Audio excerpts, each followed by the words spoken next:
You ask Tiger to solve. This deals with linear equations with one unknown. The final result is x equals -45/11. Let's solve it step by step. Simplify the expression. Expand the parentheses.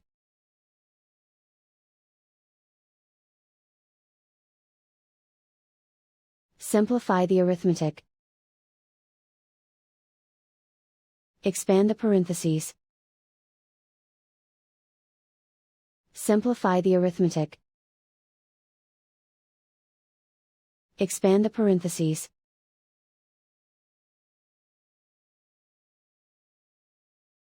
Simplify the arithmetic. Expand the parentheses. Simplify the arithmetic. Expand the parentheses. Group like terms. Simplify the arithmetic.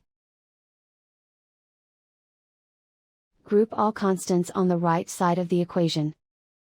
Subtract 45 from both sides. Simplify the arithmetic.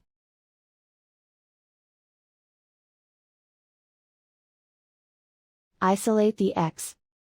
Divide both sides by 11. Simplify the fraction. And so the final result is x equals -45/11.